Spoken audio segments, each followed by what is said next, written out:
Thank you, Samuel. Thank you, everyone, for being here for this symposium. I think this is a good place to be at this time. So, welcome to the undergraduate oral presentation section. For this, and we'll be having 3 talks given by the undergraduate students. So, let's wait. I think the screen is there. So, yeah. Rachel, you may start. Yeah. Hello, I'm Adelu Bibarakat Ade from the Department of Crop, Soil and Pest Management, Federal University of Technology, Akure, Ondo State. My research was based on effects of sawdust fortified topsoil on the growth and development of mini-stem propagated plantain sucker. As you know, plantain are vital food source in the world and their demands are high. So its production is limited to factors like low quality soil, disease-free planting materials, and so on. Talking about low quality soil, this was what brought about the use of soil amendments like sawdust. Existing research demonstrated that sawdust can be help to improve the structure and duration of the soil. However, a knowledge gap still exists as regards to the ratio and the effect of sawdust fortified topsoil on mini-stem propagated plantain sucker. Therefore, my study aims to investigate the optimum ratio and effect of fortification on the growth and development of mini-stem propagated plantain sucker. Research methodology. The research design was through randomized complete block design. Treatments are of 4 levels. The first is 100% topsoil, that's the control. The second is 50-50. The third was 60% topsoil, 40% sawdust. The last was 70% topsoil, 30% sawdust. And method of generating mini-stem was through detached comb techniques. That's the split comb method. This was used because it was easier and I was able to control infection. Data collection was through measurements at 2 weeks interval. Growth parameters put into consideration were the height, leaf number, stem height, and leaf area. Data analysis was through ANOVA. And after conducting the research and analyzing the data, here was the results gotten on plant height, leaf number, the stem height, and the leaf area. As you can see, from the results, there is a positive effect of the fortification, each levels of fortification on the growth and development of plantain and mini-stem plantain. But also the ratio that has 70 to 30, that 70% topsoil and 30% sawdust has the highest positive impact on the plant height and all parameters. So therefore, the treatment with ratio of 70 to 30 has a positive impact and therefore can be recommended as the optimum ratio when it comes to fortification of topsoil sawdust in mini-stem propagation planting. As a reference, thank you. Okay, thank you, Adebuli, for this presentation. So we move to the next presentation. If you have any question, you can drop them in the chat box while we focus on go on with the next presentation. Hello, my name is Adeshino Itunitolulokpe. My project topic is effect of selected herbicides on soil microbial population under maize cultivation. The use of herbicides, particularly nicosulfuron and atrazine, has become a common practice in maize cultivation for effective weed control. While these herbicides enhance crop use by reducing weed competition, they pose significant risks to soil microbial communities. Soil microbes are integral to processes such as nutrient cycling, organic matter decomposition, and overall soil health. However, the persistence of these herbicides in the soil may inhibit microbial growth and activity, disrupting essential soil functions. There is limited research on the long-term impact of these herbicides on soil microbial populations, and further investigation is needed to understand the extent of the effects and their implications for soil fertility and sustainability. The main goal is to assess how certain herbicides, including atrazine, nicosulfuron, weed check, and weed-free control affects how they affect soil microbial populations in maize production, including bacteria, fungi, and nematodes. It is anticipated that while these herbicides effectively control weeds, they may also lead to alterations in soil microbial populations. The overall hypothesis posits that effective weed control through chemical means may come at the cost to soil health, as indicated by these shifts in microbial community structure.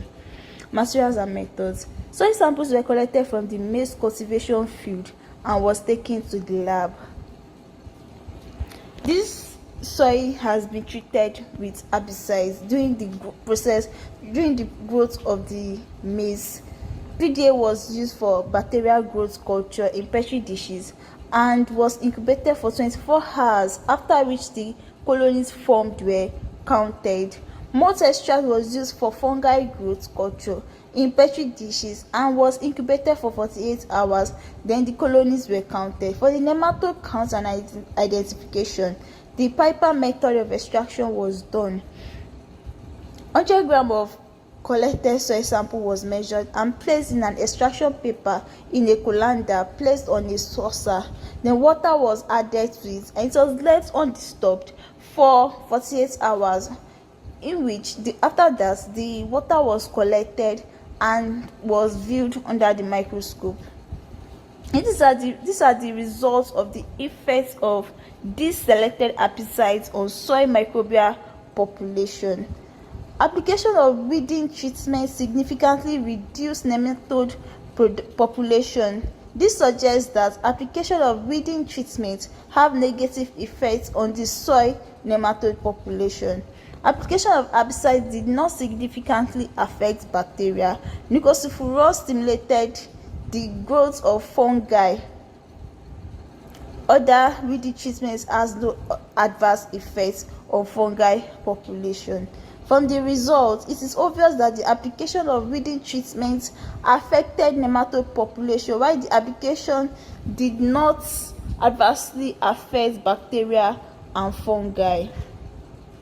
To reduce adverse effects on soil health, further research should concentrate on integrated pest management techniques that combine the use of atrazine and nicosulfuron with non-chemical techniques, including crop rotation and cover crops. Thank you. Okay, thank you, Adeshina, for your presentation. So let's move to the third presenter. Hello, my name is Joy Blacksky from the Department of Crops and Pest Management, Federal University of Technology, Akure, Ondo State, Nigeria. My research topic focuses on the in vitro evaluation of cysteine trichoderma isolate for mycelial growth inhibition of Fusarium oxysporium and Sclerotium rhosal. Fusarium oxysporium and Sclerotium rhosal are two soil-borne pathogens affecting different types of crops. However, the use of trichoderma species offer a sustainable approach in controlling these soil-borne pathogens. The trichoderma species do this by inhibiting the pathogens through different mechanisms, including nutrient competition, production of antifungal compound, inducing plant resistance, mycoparasitism, etc. The objective of my study was to test the efficacy of cysteine trichoderma isolate in inhibiting the mycelial growth of Fusarium oxysporium and Sclerotium rhosal. This we do by collecting samples from different soil, isolating the pathogens, subculturing them, employing dual culture assay, measurements of the inhibition zone. The data collected was subjected to statistical analysis using Minitab for the analysis of variance. From the dual culture assay that was employed, we isolated both the pathogen and the biocontrol agent in the same place. By using three different approaches, the simultaneous, the prophylactic, and the therapeutic approaches, from the results, we noticed that the lower the mycelium growth of the Fusarium oxysporium, the more effective the biocontrol agent, whereas the AAF1, C7, T12, T21, and T30 isolates were most effective against Fusarium oxysporium because they have the highest mycelium growth inhibition. However, the prophylactic method approaches was most effective among the method of application, as shown by the red bars. For the Sclerotium rhosal, AAF1, T20, T-Resi, T30, and T12 were most effective because they have the highest mycelium growth inhibition against Sclerotium rupsa, as shown by the red bar, while the prophylactic application method have the highest mycelial growth inhibition than other methods as well. Conclusively, the isolate AAF1, T12, and T30, when used prophylactically, can be used in controlling both Fusarium oxysporium and Sclerotium rupsa. That is, prevention is better than cure. However, further field trials are needed to be done to validate these results and assess their practical applications in disease management control. Thank you. Okay, thank you, Latifat, for your presentation. I think we are at the end of the presentations, and you have been able to properly follow the undergraduate talks. So you may ask any question. You can use the emoji and raise your hand, or you may drop your questions in the chat box.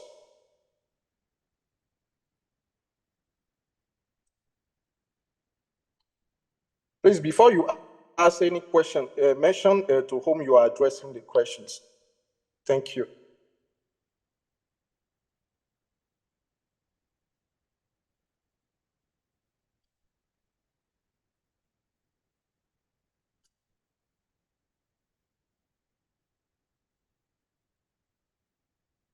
I think that if we have followed the presentation, we should have some questions.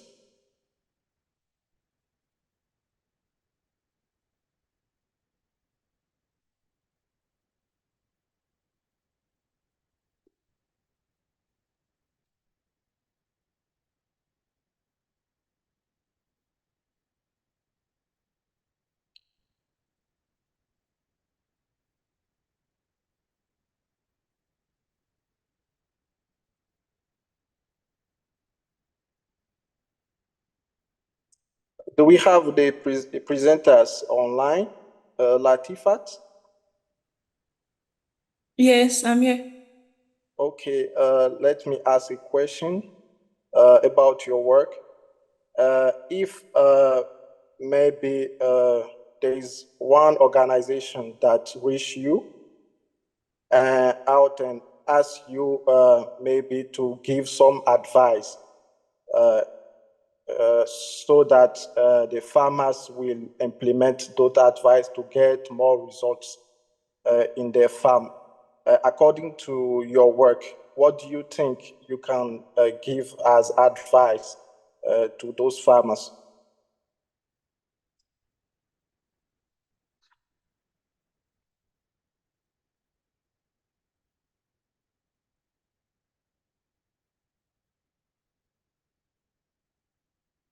Latifat, if you want to answer the question, you need to unmute yourself. Do you understand the question? Oh, okay. Can you hear me?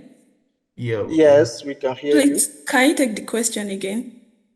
Yes, I was asking that if one organization maybe reach you out to draw some advice for the farmers based on your results in the farm, what can you advise to the farmers to increase the yield based on your research? Oh, okay. Thank you. So from my results, like it's actually based on the use of biological agents to combat soil-borne pathogens. So my advice will be that farmers should employ the use of these biological agents because trichoderma offers a lot of advantages. Number one is that it can be used to it can be used to inhibit these pathogens that I worked on, and also by doing that, it can also improve She's the having soil. some issue with the network. Can you hear me? Yes, please go ahead now. Oh, okay. So I said like using trichoderma species is has a lot of advantages. Number one is that it can help to inhibit these pathogens, and number two is that it has a lot of advantages on the soil health. That is, it can improve the soil health, and then it can also help to increase the yield of crop as well. So it offers a lot of advantages. So that's what I'm going to advise. I will advise them to make use of the bowel control, because from my research as well, I was able to detect that using more of chemicals has poses a lot of danger. Okay, and how do you think they can get those biocontrol agents? And do you know any place they can get them, or they can have it as inoculum, or how do you think they can get it? Oh, okay. So there are various biological control. There are various bowel control.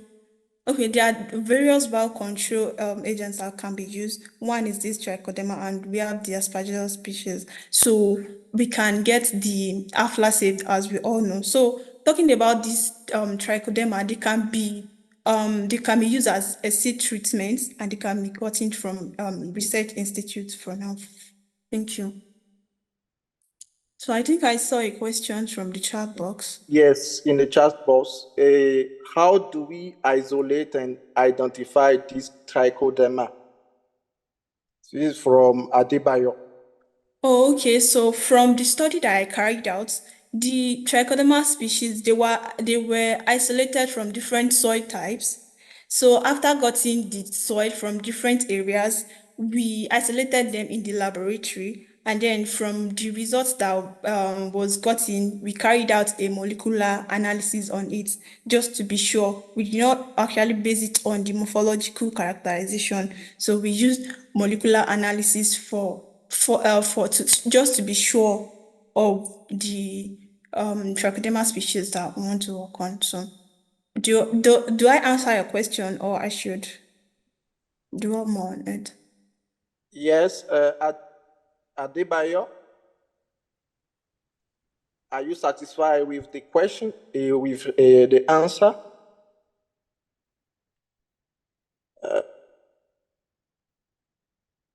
I think he's not responding. Yes, I am satisfied to some extent. Okay. You didn't base it just on the you didn't base it just on the morphology, but you went molecular. Okay, that's good. Thank you for your question. Latifa, thank you for your presentation and responding. I think we still have 1 minute uh, to get more questions before we close this session. Good afternoon. Yeah, good afternoon. Yeah, good afternoon. This is Joshua Ishola from Abuja. Latifat, well done for that presentation. I'm actually interested in the trichoderma species you use. There is a company in Abuja, because I think the post was asking where they can actually get such products, so that farmers can actually use on their farm. So I want to believe that trichoderma species are antagonistic fungi, and they are used to actually inhibit the growth of pathogenic fungi, most especially in the soil. And there's this company in Abuja. So I just want everybody to know there's this company in Abuja called Contech Global Agro. Contech Global Agro is an Indian company, and they are into biofertilizer, biopesticide, biofungicide products. What they do is that they actually formulate they have a laboratory where they grow those beneficial microorganisms, and they formulate them using talc powder and other materials to form a product, and they are 100% 100% organic. So my question to Latifa is that what species of trichoderma do you use? Because I know we have Trichoderma azanium, we have Trichoderma viridae, we have Trichoderma asperidum. Of course, all of those Trichoderma species are actually antagonistic in nature, and they can really inhibit the growth of the pathogenic organism. So what particular, species of Trichodama do you use in your projects? Thank you. Okay, thank you. Please, Latifat, can you go ahead and give a response to this question? Yes, I can. Can I be heard? Yes, can go ahead.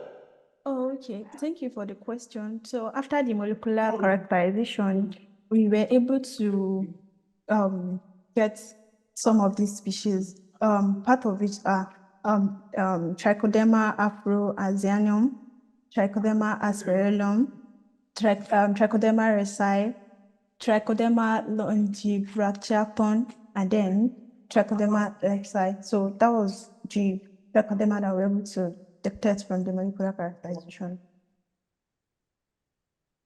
All right, thank you very much. Thank you very much. So let me just add to this about the viral fungicide, which Trichoderma species are being used to. I mean, as the what's it called now? As biocontrol. So now, of course, I want to believe that. Okay, sorry. Hello, can you hear me? Yes, please go Yes. ahead. Okay, Latif, I want to believe that when you cultured your Trichoderma, I think it was on plate. You used agar, right? Yes, Do we you, use PTA.